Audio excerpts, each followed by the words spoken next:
In 2019, countless massive structures suddenly appeared beneath the earth. These underground labyrinths spread across different regions, reshaping the world's landscape. People soon came to know these mysterious underground structures as dungeons. These dungeons stretch for hundreds of floors, with many areas still unexplored. Governments around the world send military expeditions to investigate them. Inside, treasures and deadly monsters await. Within these spaces, levels, skills, and magic have been confirmed to exist. The dungeons operate like a real-life fantasy game, where even a simple slime can appear as an enemy. Nations around the world began fighting over dungeon treasures and resources, marking the start of an unprecedented age of exploration. A new organization was formed for those qualified to enter these labyrinths, known as adventurers. Dangerous expeditions were entrusted to civilians.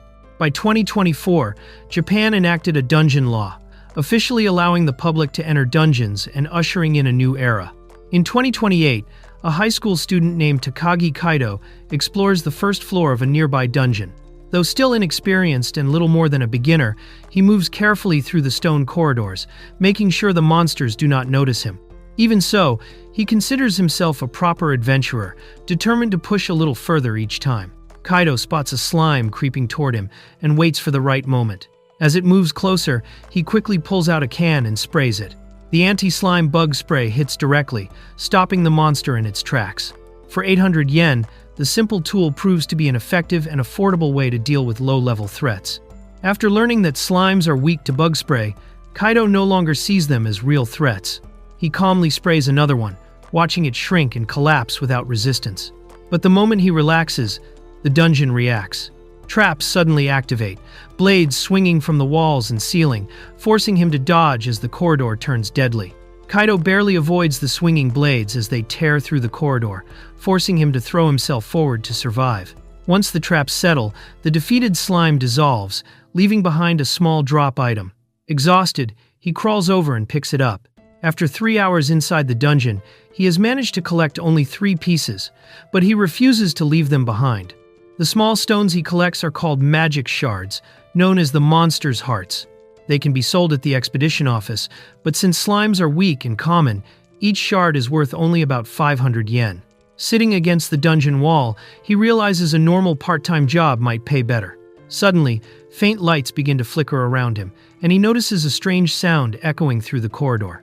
A status window appears before him, showing his information updating. His level rises from 2 to 3. Kaido stares at the screen in shock, realizing he has finally leveled up. He became an adventurer at 15, starting at the lowest wood rank. After 2 years of slowly grinding slimes, his effort has finally paid off, and he believes that if he keeps going, he might rise even higher one day.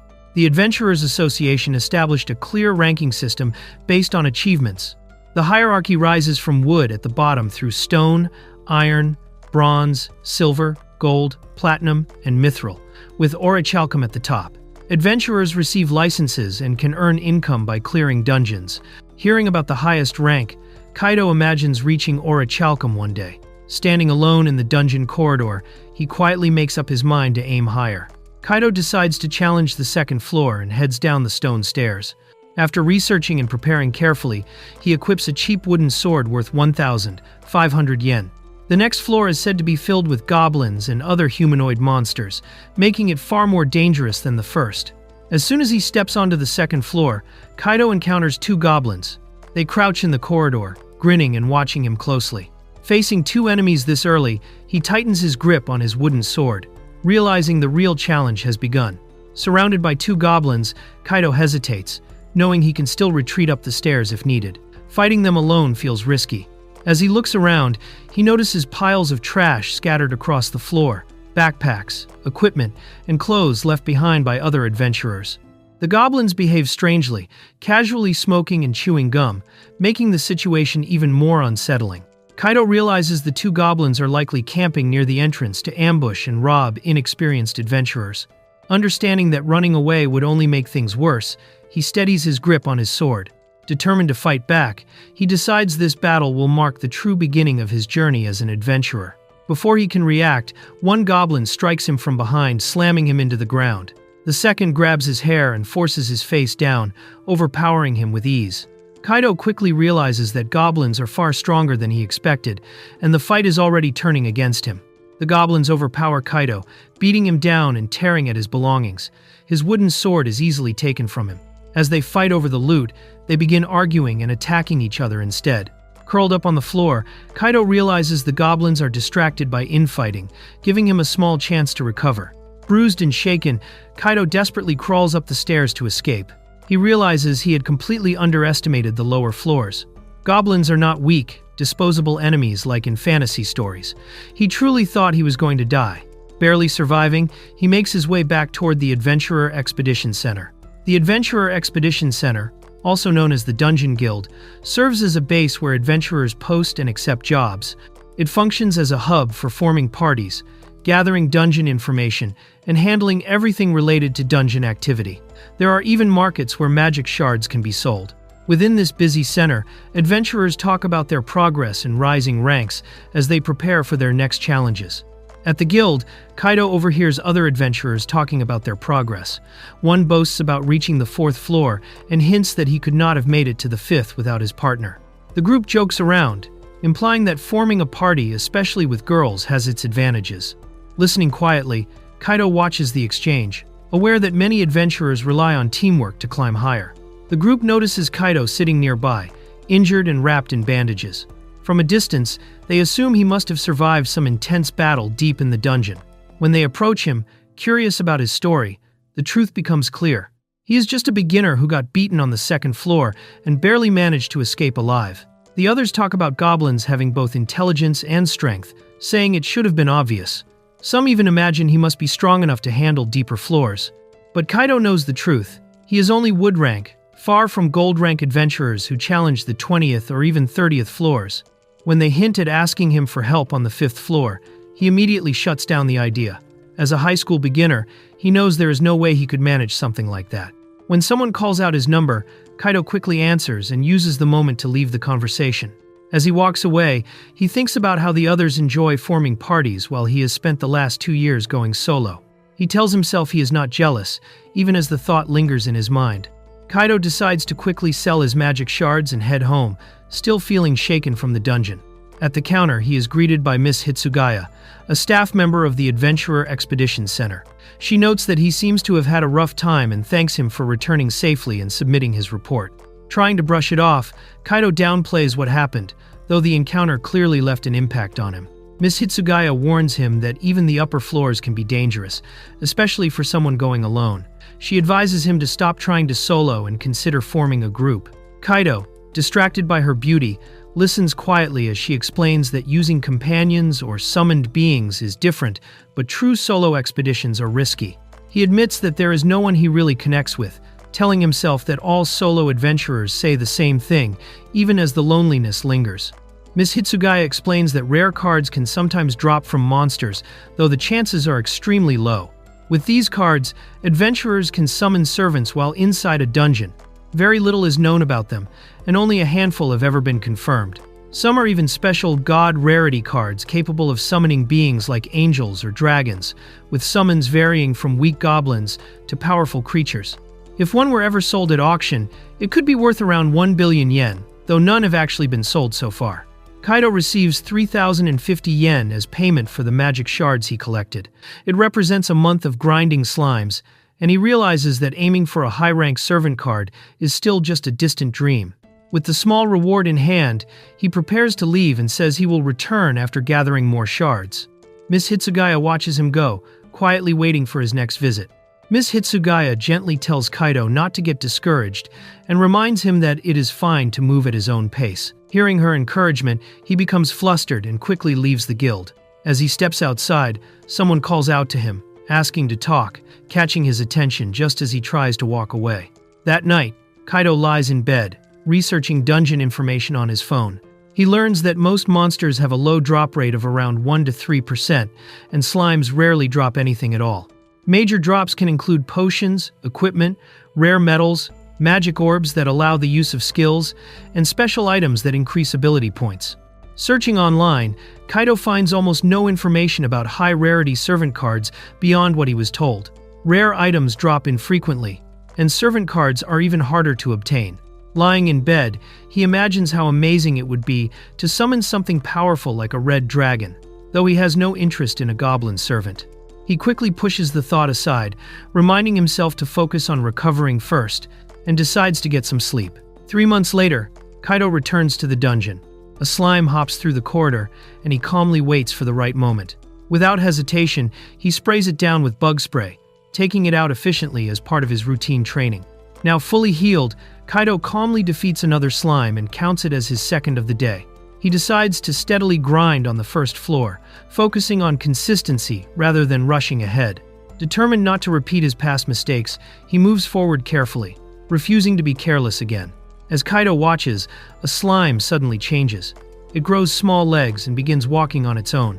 Startled, he realizes this is no ordinary monster. The slime's body shimmers with unusual colors. In 2 years of hunting slimes, he has never seen anything like this rainbow-colored variant. Kaido immediately senses something is wrong. The slime's movements are unnatural. Before he can react, it suddenly accelerates.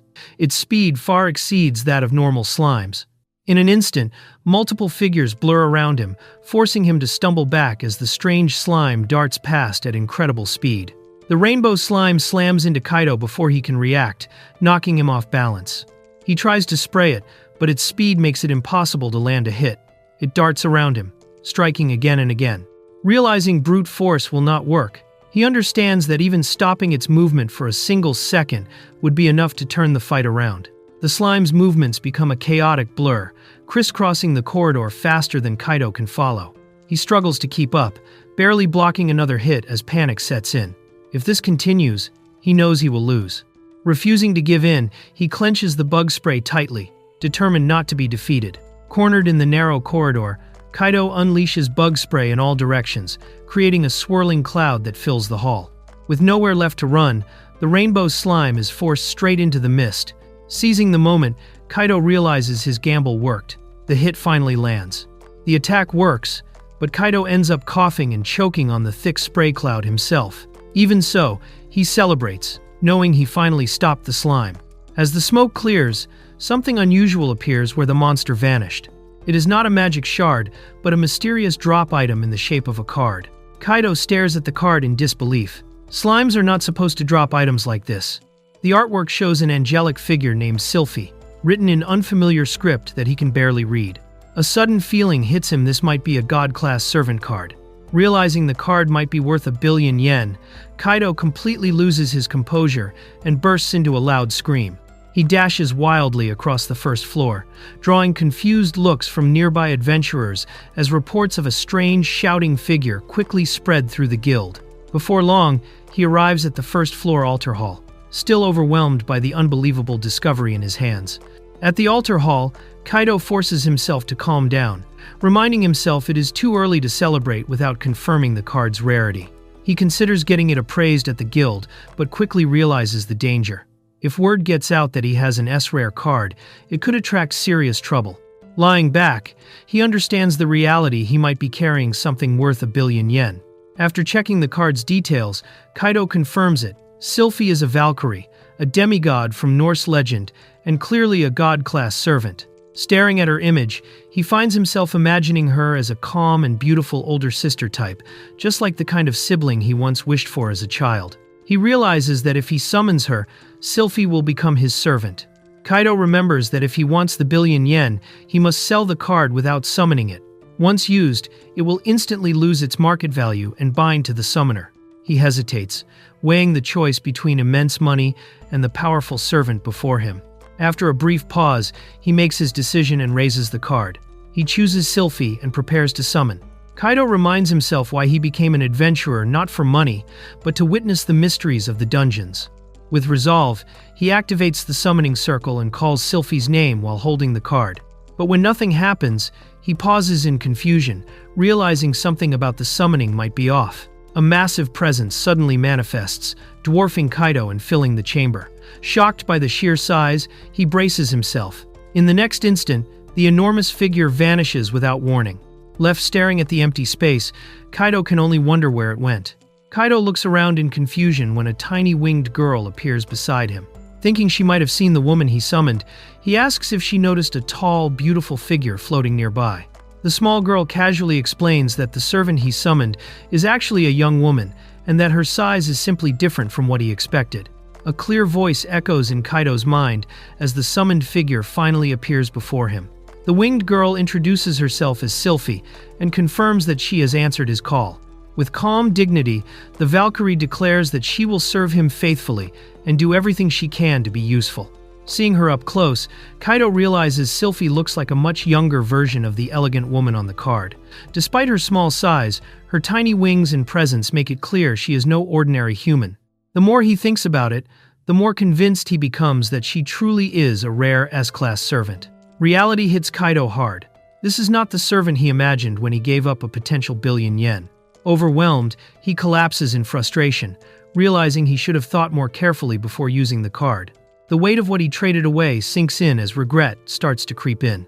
Seeing him collapse, Sylphie worriedly asks if something is wrong with her.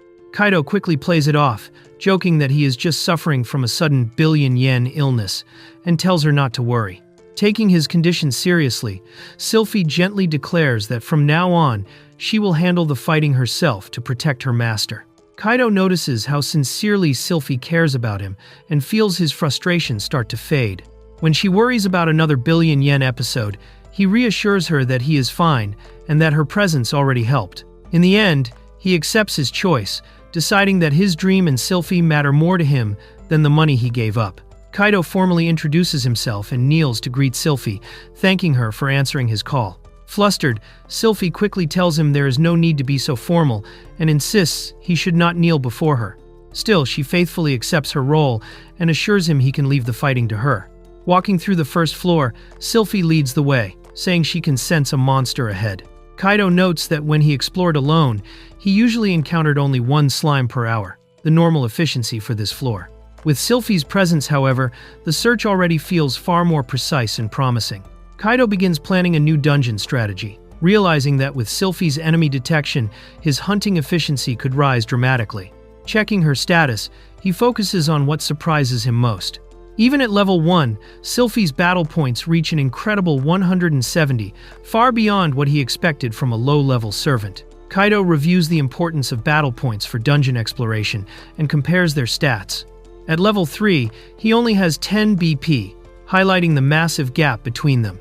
He reflects that BP enhancements only work inside dungeons, but still provide a real boost to his physical ability. Looking back at Sylphie's status, he remains surprised that despite her small appearance, her power clearly matches that of a high-tier god-class servant. Kaido notices that Sylphie's enemy search ability is not listed in her recorded skills, making him question the accuracy of the card's information. Confidently, Sylphie assures him she can prove her usefulness in battle and says they will encounter a monster just around the corner. Still uncertain, Kaido follows her lead as they continue deeper into the dungeon. Kaido worries that bringing a small girl through the dungeon might cause misunderstandings if other explorers see them. Just then, Sylphie points out a slime nearby, exactly as she predicted. Realizing her detection ability is genuine, he is impressed. Even so, he remains cautious. Her true combat strength is still unknown, but against a slime, he decides it should be safe to let her try. Kaido gives Sylphie permission to handle the slime, telling her to do her best while he stands ready to step in if things get dangerous. Sylphie confidently moves forward, assuring him she can manage on her own. Watching nervously, Kaido realizes he feels oddly protective, like an older brother worried about his little sister as she heads into her first fight. Sylphie raises her hand and calmly unleashes divine lightning. A flash of holy power erupts forward with overwhelming force. Watching from behind, Kaido freezes in surprise at the sheer intensity of her attack. Sylphie's lightning crashes down with terrifying power, instantly striking the target. Kaido is caught in the shockwave and cries out as the electricity stings his body. Even while being blown back by the blast, he realizes just how overwhelming Sylphie's attack truly is. Sylphie unleashes an even greater surge of electricity, flooding the area with blinding voltage. Kaido watches in shock as lightning wraps tightly around her weapon. In the next moment, the spear becomes fully engulfed in divine lightning, its power clearly far beyond anything he expected. Sylphie thrusts forward and fires her ultimate move, Divine Spear, Risen. A massive beam of lightning erupts from her spear, blasting straight down the corridor with overwhelming force. From behind, Kaido watches in disbelief, realizing she still isn't finished yet. A terrifying impact echoes through the dungeon as Sylphie's attack detonates. Kaido watches in shock while the slime is completely reduced to ashes, the lightning still crackling through the area. Realizing the sheer scale of the destruction, he can't believe all of it happened from a single spear throw. The aftermath of Sylphie's overwhelming strike shakes the dungeon, sending debris raining from above. Nearby, adventurers panic, wondering if an earthquake just hit or if something collapsed on the upper floors. Kaido and the others quickly decide to gather the magic crystal and call it a day, not wanting to push their luck. Meanwhile, Sylphie exhales in relief, looking satisfied after unleashing her power. Sylphie rushes to Kaido's side in panic after her attack, knocks him down, blaming herself for hurting her own master. Kaido quickly reassures her that he's fine, brushing it off despite the hit. Still shaken, he admits he really thought he might die for a moment. Overcome with guilt, Sylphie apologizes repeatedly, clearly distressed that she ended up injuring the very person she's supposed to protect. Sylphie lowers her head, crushed with guilt, and admits she feels like a failure as a servant. Kaido gently calls her name and immediately denies it, telling her the injury was his responsibility, not hers. He reminds her that she simply followed his order to do her best. He firmly reassures Sylphie that she is not a failure, trying to lift the heavy blame weighing on her. Kaido gently reminds Sylphie that servants are meant to follow their masters, and since she obeyed him, she did nothing wrong. He confidently tells her she is a success. Then, with a warm smile, he extends his hand toward her and asks her to trust his words. Sylphie hesitates for a moment, softly calling him master. Seeing Kaido's gentle smile, she relaxes and takes his hand, saying she believes him. The trust between them quietly deepens. Kaido helps Sylphie up and greets her properly once more. She answers him with a sincere smile, clearly relieved after his reassurance. As they stand together, the bond between master and servant feels stronger than before. Looking ahead at the massive destruction left behind, Kaido realizes the status screen, showing 170 battle points, wasn't exaggerated at all. If anything, it might have even underestimated her true power. Kaido thinks to himself that Sylphie really is a true Valkyrie and an S-rank god-type servant. He even considers treating her more formally after seeing her overwhelming power. Just as he's lost in thought, a sharp, piercing noise suddenly hits him. Clutching his ears, he cries out as the sound feels like it's about to burst his eardrums. The piercing noise keeps ringing through the dungeon, and Kaido frantically looks around, wondering if it's an enemy attack. Sylphie is just as confused, insisting the sound isn't coming from her. The noise grows stronger, drowning everything out until she can't hear it all. Suddenly, her body drops straight down and slams into the ground. Kaido shouts her name in panic as dust rises from the impact. Kaido finally realizes the deafening noise isn't an enemy attack at all. It's Sylphie's stomach growling. After using all her strength, she shyly admits she's starving. She collapses from exhaustion and hunger, apologizing as she goes down.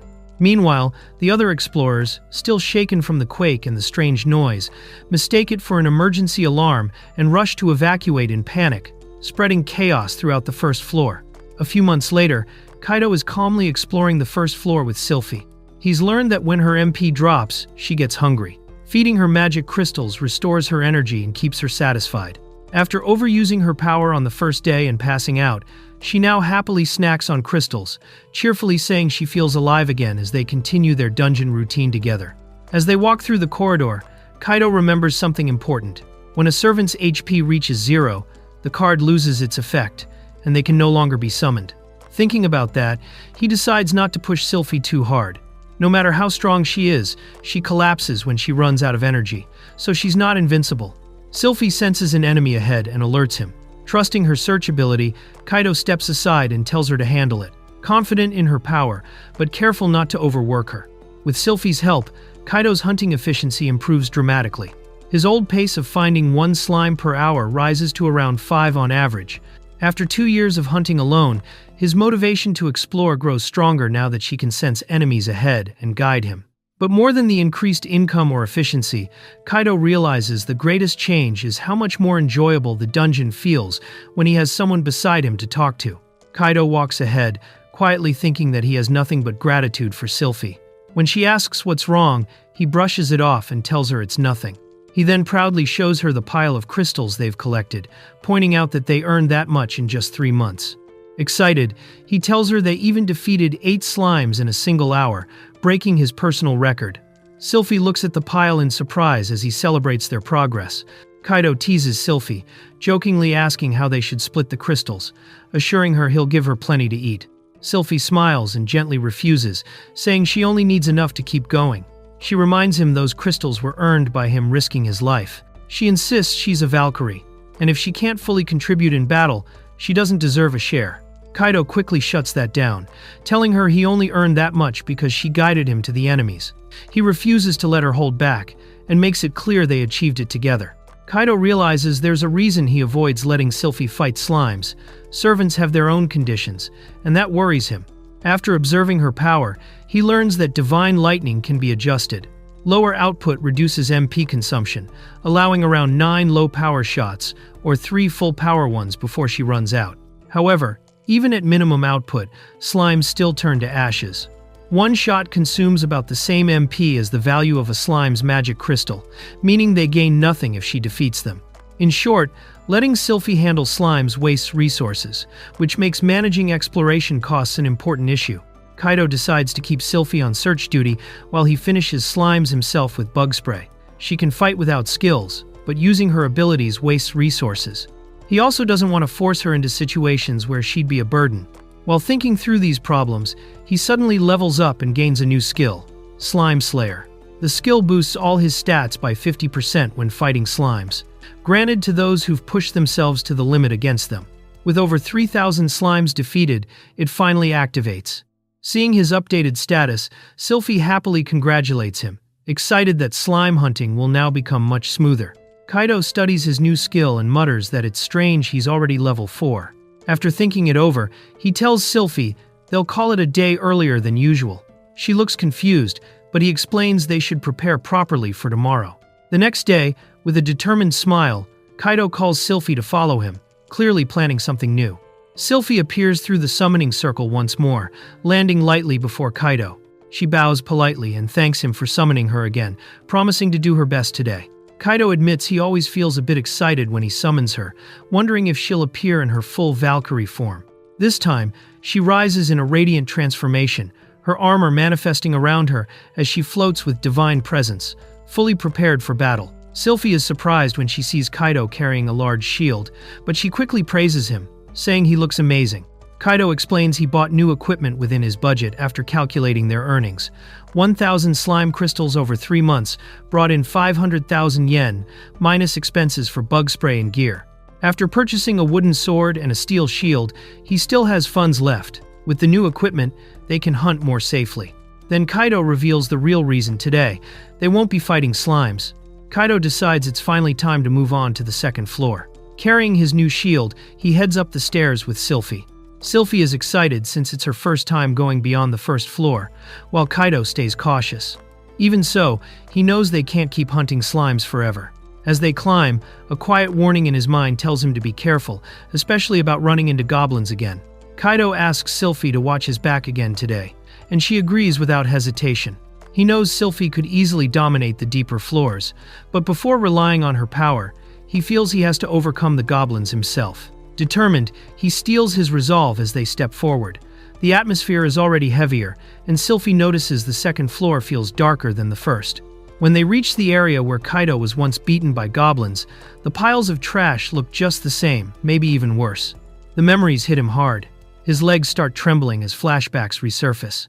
Sylphie quietly warns him that she senses something nearby. Kaido forces himself to stay calm, guessing the enemy is hiding. Even so, his body reacts on its own. He's shaking and sweating, struggling to control the fear rising inside him. Sylphie notices Kaido's condition right away and asks if he's feeling unwell. He almost suggests heading back, shaken by the fear creeping in. For a moment, he even wonders if the strange seizures are returning, but he steadies himself. Calling her name softly, he forces a smile and tells her it's fine. Determined not to look weak in front of her, he insists they'll continue and that he'll handle the goblins himself. They stop in front of a massive heap of trash. Sylphie says she can sense a presence nearby, but she can't pinpoint the exact location. Kaido decides they should carefully check the surrounding area as well. As he scans the pile, something shifts. Realizing the enemy is hiding inside the garbage, he suddenly thrusts his weapon forward. He strikes straight into the heap. There it is. Kaido digs into the trash, thinking he found the enemy. but it's just a rat. Before he can relax, goblins suddenly drop down from above. They weren't hiding in the pile, they were waiting overhead. Kaido instantly recognizes the goblins. The old wooden sword in one of their hands makes it clear they are the same ones who beat him before. Rage takes over as they rush him. He blocks their blows with his shield while Sylphie moves to support him. Determined to settle this himself, he steps forward and tells Sylphie to leave them to him. But the goblins press hard, and the fight quickly turns chaotic as he struggles to hold his ground. Kaido braces himself behind his new steel shield as the goblins slam into him. Even as he thinks about how dangerous the deeper floors must be, he focuses on the fight in front of him. If he gets overwhelmed, he knows it will be over. With a shout, he drives forward, smashing one goblin against the wall. Another tries to circle around, but he forces it back with sheer strength. He reminds himself that he has leveled up. His body is stronger now. The goblins may be small, but they are still vicious, and he pushes through the pain with his improved physique, refusing to back down. One goblin slips past Kaido's guard while he's pinning another against the wall. As he struggles to keep control, the freed goblin lunges straight at him from behind, grinning wildly. Before it can reach him, Sylphie steps in. She intercepts the attack instantly, blocking its charge and refusing to let it lay a hand on her master. Sylphie moves without hesitation. The goblin rushing Kaido is struck head-on and sent flying. She slams it straight into the stone wall with overwhelming force. The impact cracks the wall, and the monster is crushed instantly. Kaido freezes for a second, stunned by the sheer power she just displayed. Sylphie calmly explains that she only followed his order to watch his back and didn't even use any skills. Kaido thanks her, but he can't ignore how easily she crushed the goblin. Still, he tightens his grip on his sword and shield. He asks her to let him handle the remaining one. As the last goblin crawls out from the rubble, Kaido steps forward, ready to finish it himself. Kaido focuses on the goblin's movements, carefully judging the reach of its wooden sword. He steadies his breathing and times his step forward. In one decisive motion, he swings with all his strength and strikes directly at its head. The blow lands cleanly. He finally defeats it on his own. Kaido's strike lands, but the impact only hurts his own hand. The goblin stands back up, completely unaffected. Panic starts creeping in as he realizes his attack didn't work. For a second, he thinks about retreating, but Sylphie quickly encourages him, telling him he's doing well and that he can win. Hearing her, Kaido steadies himself again. Kaido curses himself for trying to act tough. He forces his thoughts to settle. No matter how strong the goblin is, it's still a living creature. He reminds himself not to fall back into fear. As the goblin charges again, he lowers his stance, raises his shield, and prepares to face it head-on. The goblin lunges. Kaido pivots at the last second and swings. His blade connects cleanly, sending the goblin crashing to the ground. Kaido sees the goblin fall and thinks it's finally over. Suddenly, a shockwave erupts and blows him backward. He crashes to the ground, stunned. As he tries to stand, he realizes his legs are trembling and barely responding. Sylphie rushes to him and praises him warmly. Kaido feels dizzy, but he smiles back. Even though she could have ended the fight alone, she chose to believe in him.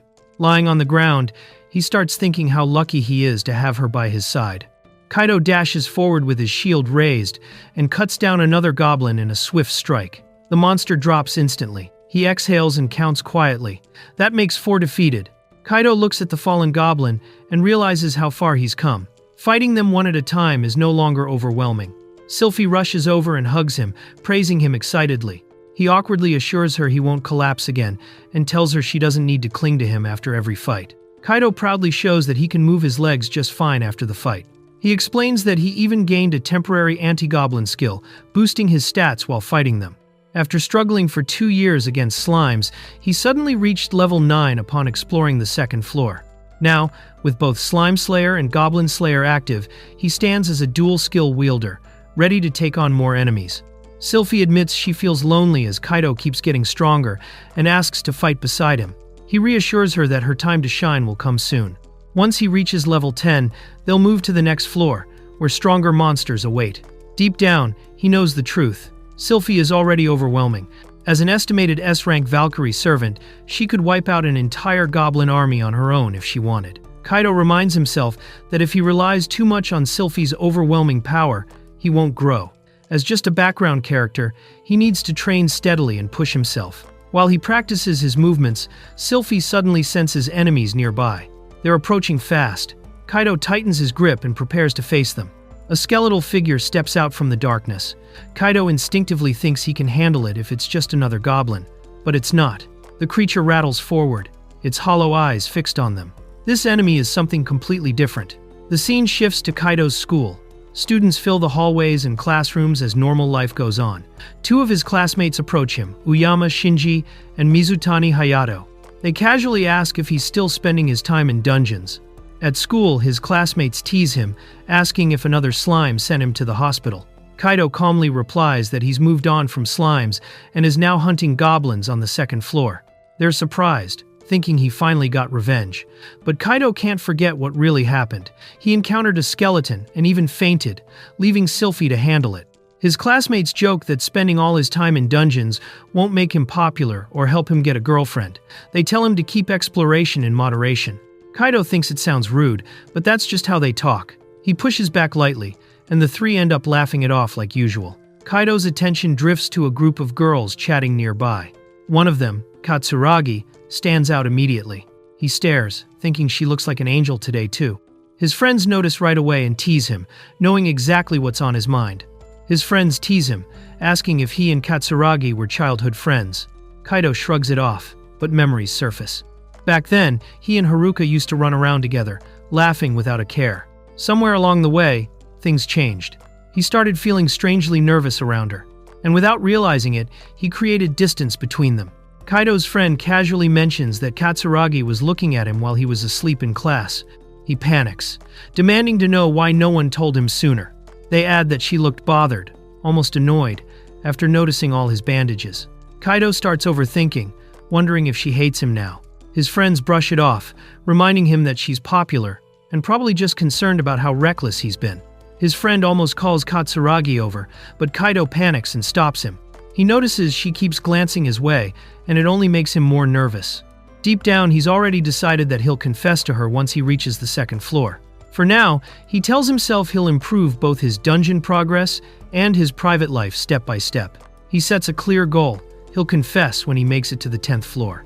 At the National Dungeon Exploration and Investigation Center, Kaido receives his updated Explorer license.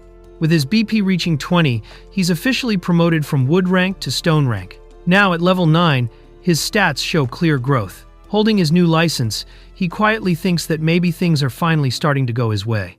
The ranking system is explained, from Wood up to Orichalcum, with higher ranks gaining more support and recognition. Reaching Stone rank means being acknowledged as a proper explorer, though most never make it past Wood. Holding his new Stone license, Kaido realizes his 2 years of solo hunting weren't pointless. Even so, he knows much of this progress was possible thanks to Sylphie. The receptionist shifts the topic and informs Kaido that the eastern area of the first floor has been sealed for about a week. She explains it's the site of a tremor incident, and the investigation is ongoing, with information restricted. Kaido admits he only knows rumors. He thinks it's fortunate she doesn't know about Sylphie. Remembering the explosion in that area, he realizes it must be connected to what happened back then. He decides there's something he needs to ask her about it. The receptionist asks Kaido directly about the day of the tremor, confirming he was exploring the eastern area of the first floor and whether he noticed anything unusual. She reveals his name is on the entry list for that day. Kaido nervously tries to downplay it, recalling how the atmosphere suddenly changed. He remembers the strict dungeon law, stating that unnecessary damage can lead to heavy fines or even imprisonment, and he starts to panic. Kaido thinks back to the swirling phenomenon in the eastern area and worries it might be seen as a threat, possibly leading to Sylphie being taken away. Panicking, he tries to stay calm and avoid suspicion, claiming he was exploring but noticed nothing unusual. The receptionist then says he was lucky, as he was actually in the western area that day and didn't witness anything strange in the east. Kaido clumsily explains that he entered the eastern side but only passed through, claiming he was jogging for health reasons before heading to the western area. The receptionist questions his strange route, but eventually accepts his explanation and apologizes for the suspicion. Relieved, Kaido realizes he was lucky, as everyone who entered that day was being questioned under orders from above. The receptionist notices Kaido's injuries and asks if they're from the recent incident. He quickly says they're from a skeleton he fought another day, then realizes he might have said too much. She simply tells him to be careful and says that's all she needed to confirm. Kaido leaves, slightly uneasy but relieved the questioning is over. Kaido awkwardly says he'll come again and leaves the counter. The receptionist watches him go with a faint smile. Another woman approaches, teasing her for eavesdropping and asking if she's really letting him leave without further investigation. The receptionist calmly replies, amused, as if she already knows more than she's showing. The woman playfully tells the receptionist not to report anything upstairs and admits Kaido does seem suspicious. As they talk about him, Kaido accidentally bumps into a large man in the lobby. The man mocks him and demands an apology, calling him a scrawny brat. The tension shifts from quiet suspicion to direct confrontation. Kaido politely apologizes after nearly bumping into the man, but the man takes it as an insult and accuses him of being scared. The receptionist and her colleague watch from afar, noting that minor disputes between explorers aren't worth interfering in. As more explorers gather in the lobby, the large man suddenly grabs Kaido by the collar, mocking his stone rank and accusing him of pretending to be a real explorer. The situation quickly escalates into open hostility. The boy headed to the dungeon market for explorers, deciding he needed a new weapon to handle skeleton-type monsters. Inside a weapon shop, he looked over the blades on display.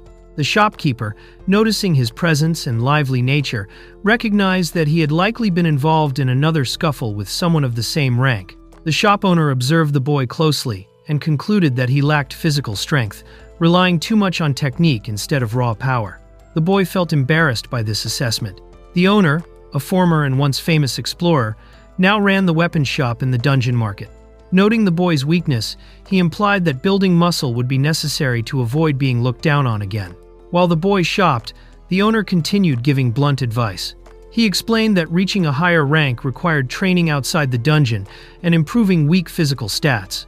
To him, skeletons were nothing more than fragile bones that could be crushed with enough strength. As a former explorer, he consistently believed that most problems could be solved through sheer physical power. The owner stepped into the back room, telling the boy to wait, and shifting the focus back to choosing a weapon.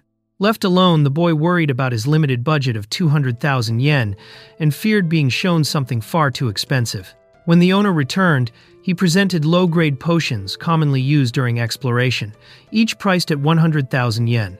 The boy hesitated at the price of even low-grade potions, realizing they cost 100,000 yen each. Although his earnings had improved, he still could not afford to buy them casually. As he browsed further, he noticed a magical storage bag capable of holding items in another dimension. Its price, 10 million yen, left him stunned. He imagined how convenient it would be to carry numerous potions and magic crystals, but the cost was far beyond his reach. The boy imagined a mountain of magic crystals, but even selling hundreds would not be enough to afford the expensive bag. He caught himself fantasizing about gaining another rare servant card to sell for a high price, then dismissed the idea as unrealistic. Obtaining the first one had already been a miracle, and he knew he could not rely on that kind of luck again. Just then, the shop owner returned and apologized for the wait. The owner returned, carrying a massive metal staff, and revealed it was made of super tungsten, far heavier than iron. The boy struggled just to lift it, shocked by its weight. The owner reminded him that since he relied on BP correction inside the dungeon rather than physical strength, a weapon like this could be used at full capacity there. He suggested that mindset and environment mattered more than raw muscle in this case. The owner explained that the tungsten rod was far heavier than a wooden sword, and when swung like a pendulum, its impact would be devastating. Mastering its trajectory would reduce the need for excessive physical strength. The boy realized that, compared to a light wooden weapon, this rod could deliver far greater force. Imagining the strike from above, he understood how overwhelming a single blow could be. The boy swung the tungsten rod downward, and the crushing impact shattered his opponent's defense in a single blow. The sheer weight and momentum overwhelmed the target instantly. As the dust settled, his small companion praised him enthusiastically. Catching his breath, he realized that while the weapon was powerful, maintaining better distance would make his attacks even more effective. The pig-headed goblins that once overwhelmed him with a wooden sword now lay defeated. By combining the tungsten rod with his slayer skill and BP correction, he was able to strike from a greater distance and with crushing force. Remembering the shop owner's advice, he acknowledged the weapon's effectiveness. Still, with only 200,000 yen in his budget, he quietly wondered if this purchase had truly been the right choice. The shop owner offered a generous deal, selling the tungsten rod for 200,000 yen, and even adding a high-grade potion as a bonus for a regular customer. Grateful, the boy accepted. Later, however, he discovered that a similar rod was listed online for less, leaving him uneasy. The extra potion had already been used and discarded, making him wonder if he had overpaid. Just then, his companion sensed a nearby presence, and he prepared himself for another skeleton encounter. 3 skeletons cautiously peeked from behind a doorway, observing before making their move. The small companion noticed them first and nervously pointed out their numbers. The boy tried to remain composed, denying any fear despite the tension. As the threat became clear, his companion prepared to unleash a lightning attack if necessary. The skeletons burst forward at once, closing in with raised weapons. The boy quickly told his companion to stay back as he stepped in front. He recalled the training he had done to strengthen his foundation muscles with the heavy rod, along with building mental resistance against fear. Determined to prove the results of his anti-skeleton preparation, he swung the tungsten rod with full force, meeting the charge head-on. He unleashed a rapid spinning strike, turning his body with the full weight of the tungsten rod. The attack created a violent vortex that crushed the skeletons in an instant, bones shattering under the relentless momentum. It was a technique built on rotating without hesitation, overwhelming enemies through continuous circular force. He completed the spinning assault, shattering the nearby skeletons and scattering fragments across the floor. The force left him unsteady, and he dropped to one knee, assuring his worried companion that he was still fine. Before he could recover, more skeletons began emerging from the corridor, their numbers steadily increasing and surrounding them once again. More skeletons closed in from every direction, grabbing at him as he stood surrounded. For a brief moment, fear flashed across his face as he wondered if this might be the end. Yet instead of panicking, he forced himself to think, realizing there had to be a way out, even in the middle of the encirclement. Surrounded on all sides, he forced himself to move instead of freezing. As he swung the tungsten rod in wide arcs, bones shattered one after another, scattering across the floor. With each strike, his fear faded. Fighting them head-on, he realized they were not as terrifying as they seemed. Remembering the shop owner's words, he understood that skeletons were fragile opponents, lacking real strength, and could be crushed with enough force and resolve. He spun the heavy tungsten rod into a crushing vortex. Bones shattered and skeletons collapsed under the momentum. Covered in dust and blood, he exhaled relief, replacing fear. After the battle, he stood before the pile of shattered bones and quietly offered a prayer. He reflected that he did not know whether the skeletons were born from the dungeon or the remains of fallen explorers. As he paid his respects, a strange presence began to stir nearby. A strange slime-like creature clung to the wall, quietly pulsing as if it had been there all along. The boy stared in surprise, wondering how long it had been present. Even his companion's enemy detection had failed to sense it, leaving both of them unsettled by its sudden appearance. The creature revealed itself as a metallic, glowing slime, motionless as if asleep. The boy saw an opportunity but hesitated, knowing that if it escaped into the hole, he would lose it. As it began to stir, he considered using a lightning attack, then stopped himself, unwilling to risk burning any rare magic crystal it might contain. The metallic slime suddenly shifted shape, sprouting small ears and a wide, unsettling mouth. Its glossy body shimmered, confirming it was a rare variant. As it cheerfully wobbled forward, the boy recoiled in disgust, startled by its bizarre and overly expressive form. The rare slime suddenly spat a burst of corrosive liquid, exploding against the ground where he had stood. Realizing it was an acid attack, he quickly leapt back to avoid being melted. The creature continued firing globs with smug persistence, forcing him to stop hesitating and prepare a proper counterattack. The slime's acid spray melted through the fallen skeletons and threatened his hard-earned magic crystals. Frustration flashed across his face as he realized the damage. Gritting his teeth, he charged straight at the creature, determined to force the tungsten rod into its mouth and end the fight. While his companion warned him to be careful, the slime suddenly launched another stream of acid, its aim shifting mid-air. The boy realized too late that the attack was headed toward his companion. Shouting a warning, he saw that she had not noticed in time. The corrosive blast rushed straight at Sylphie as he desperately tried to react. Seeing the acid about to hit her, he threw himself in front of Sylphie and wrapped his arms around her to shield her body. The corrosive spray flew past as he forced her down, ordering her to stay still. Sweat ran down his face as he braced himself, determined to protect her at any cost. As he shielded her, regret hit him. He thought about the low-grade healing potions he had hesitated to buy, realizing even one could have treated a serious wound. Frustration and self-blame filled his mind as he called himself foolish for trying to save money in a place where danger was constant. As the acid struck, a radiant magic circle flared around them, forming a protective barrier. The corrosive attack was completely blocked. Standing firm within the glowing shield, Sylphie's expression hardened with resolve. Anyone who dared harm her master would face her wrath. The slime continued spitting acid, but the glowing dome absorbed every strike without cracking. The corrosive blasts splashed harmlessly against the barrier and dissipated. Watching the shield hold firm, he realized this protective field was another of Sylphie's abilities. He recalled that Sylphie's barrier, known as the Invulnerable Maiden, was a defensive skill that blocked all hostile intent from outside. While it could nullify incoming attacks, it did not stop enemies from gathering beyond it.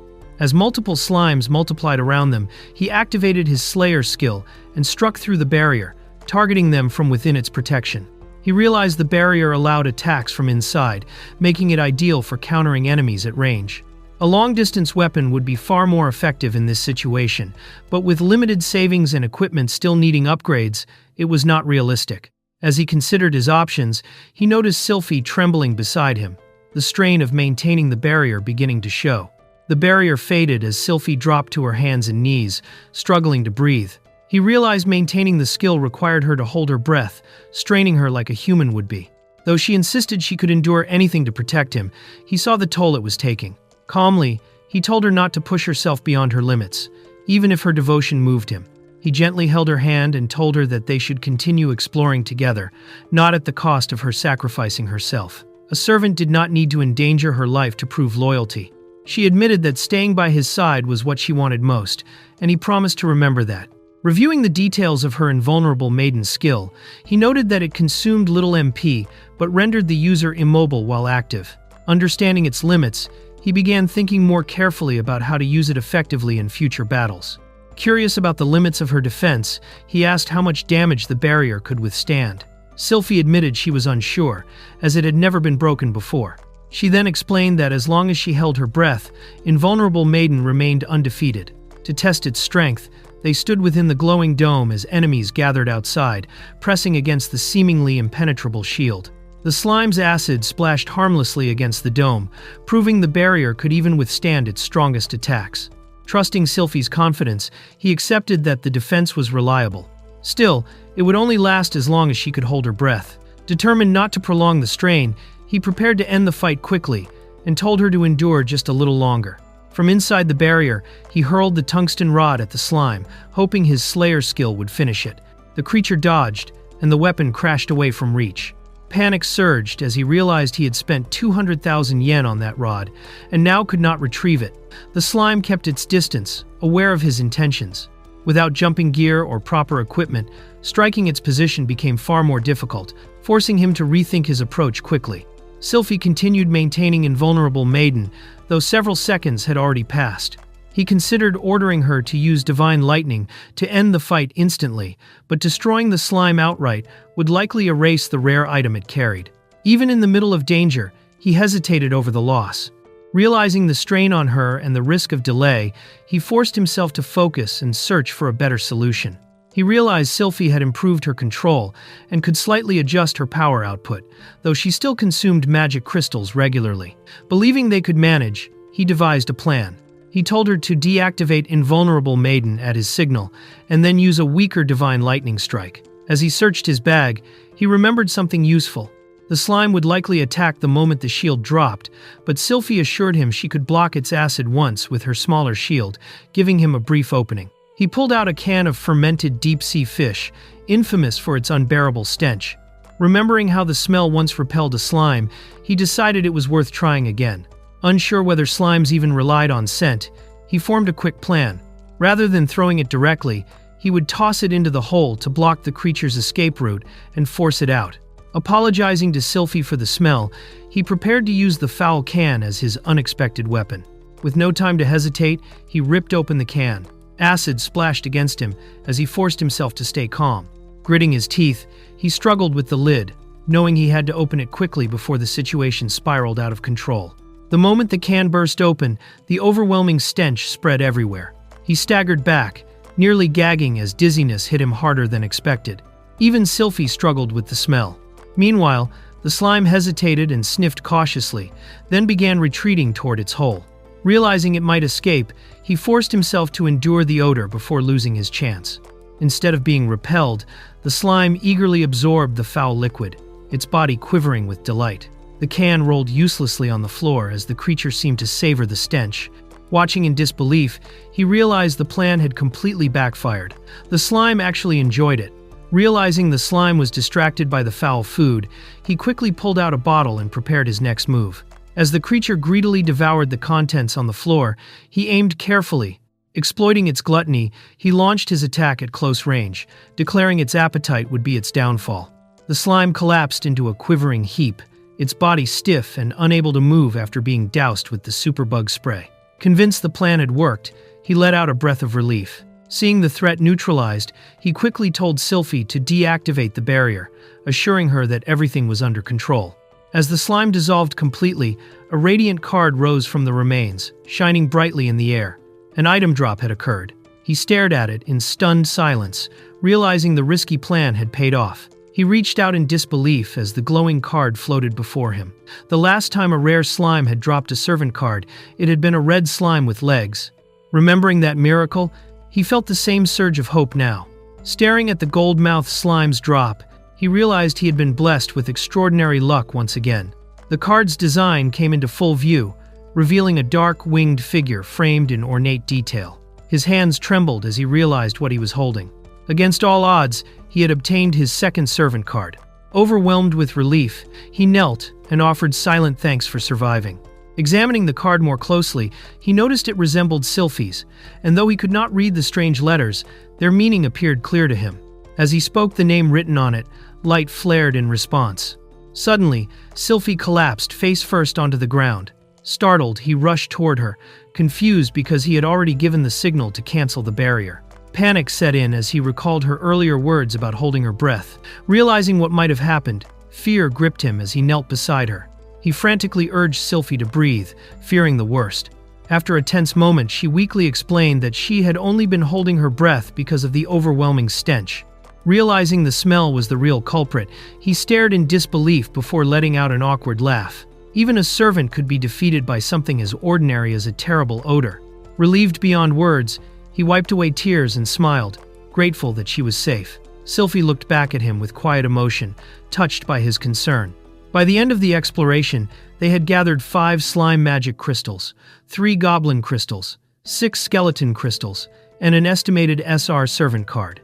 The main costs were the 200,000 yen tungsten rod and 1 can of surstrumming. In the end, he chose to give all the collected magic crystals to Sylphie. He began wondering how much the newly acquired servant card might be worth. At the guild, a poised woman named Hitsugaya stood at the counter, composed and striking as always. As he looked at her, he prepared to inquire about the card's value, curiosity, and anticipation building within him. At the guild, he learned that although the card was powerful, it was not on the level of a god-type servant. Many avoided using such cards due to their ominous appearance. Still, if an unsummoned SR card were put up for auction, it could exceed 100 million yen. Shocked by the amount, he questioned why it was valued lower than god-type cards despite similar rarity. The explanation was unsettling. There had been cases of summoners becoming cursed after using one. When he asked about the curse, Hitsugaya refused to reveal details, stating even explorers were not permitted to know. Searching online brought no clarity, as most reliable information was restricted by the guild or the state. Only rumors circulated beyond official channels. Left with uncertainty, he considered selling the new card. With Sylphie already by his side, risking another servant, especially one tied to the so-called demon's curse, filled him with unease. Hitsugaya explained that while she could not reveal the specifics of the curse, servants fundamentally exist to serve their masters, even if they are demons. Cases of servants cursing their owners are extremely rare, with only a single recorded example. Trying to ease his concern, she assured him that SR servants are difficult to obtain in the first place and that he was unlikely to be cursed. Though still cautious, he laughed it off, pretending it was simple curiosity rather than genuine fear. After their discussion, he decided to gather more magic crystals before returning. He bid farewell and left the guild, while Hitsugaya watched him go. Once he was out of sight, she quietly wondered whether he truly obtained the card by chance or if he was simply curious. Reflecting on the servant's nature, she noted to herself that this time it had been a demon. Reports showed his level rising sharply after the tremor in the eastern dungeon, something unusual for an explorer who once seemed stagnant. While one staff member suspected a servant might be the cause, Hitsugaya disagreed.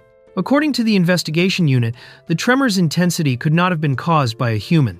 The scale of the disturbance pointed to inhuman power strong enough to suggest the involvement of an SR-class servant. Back at school, he searched all night for answers about the demon card, but found nothing beyond what Hitsugaya had told him. He considered asking the old weapons shop owner about the curse, recalling the man's blunt advice to just train harder. Still uncertain, he remained troubled by the possibility of a curse. At school, Hayato noticed Kaido looked exhausted.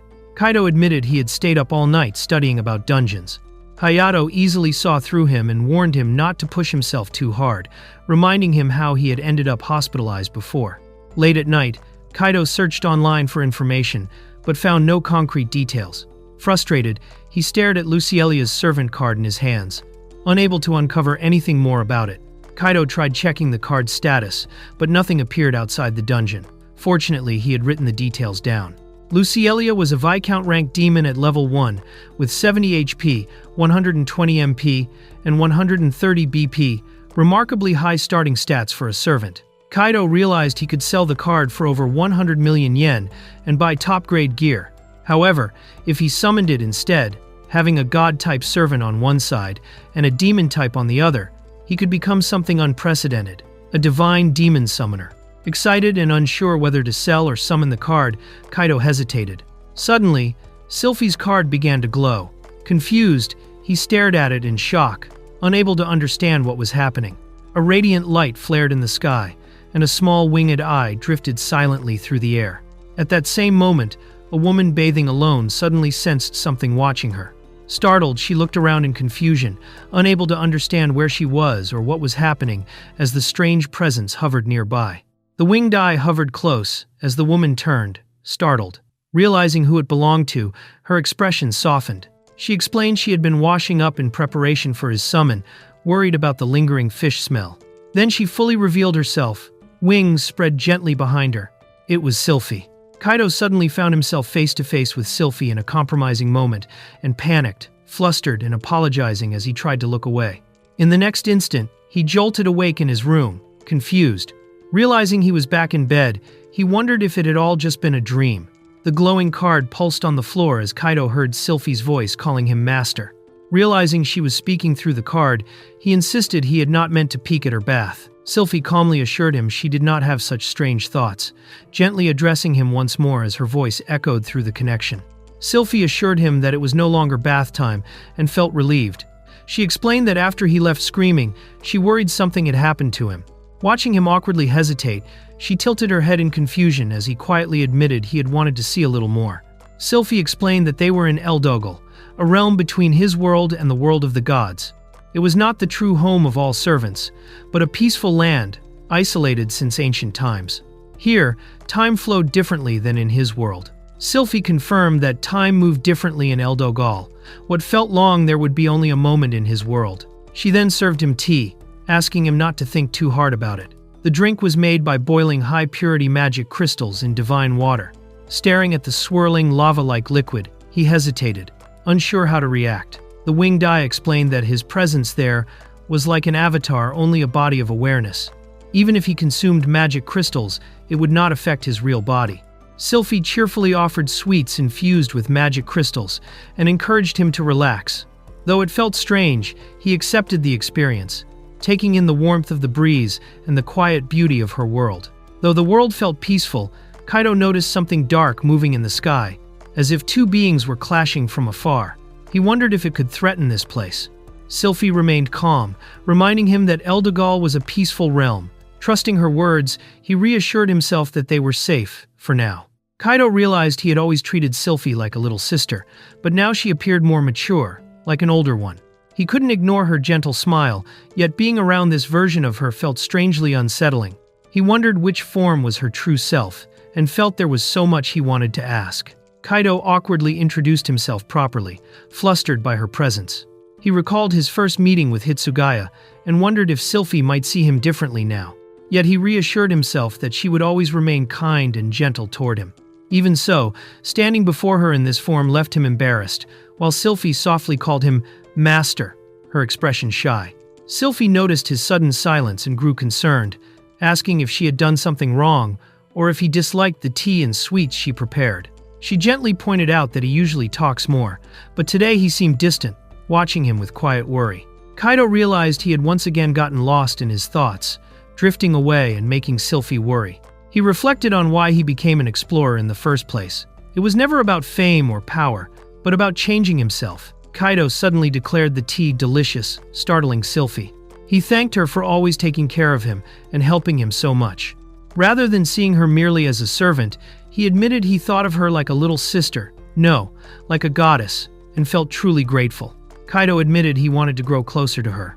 As a start, he asked if he could call her Syl instead of Sylphie, wanting something more personal between them. Sylphie softly responded, saying he could choose whatever name he liked, gently calling him Master as she accepted his feelings. Sylphie thanked him sincerely for being considerate and said she was happy to have met someone as kind as him. Overwhelmed by her warmth and beauty, Kaido could only think of one word: she truly was a goddess in his eyes. Kaido thanked her, trying to adjust to calling her Syl. She gently offered him more tea as they sat together. He told himself to take things slowly. But when he glanced at the sky again, he noticed the dark presence drawing closer and wondered if he was imagining it.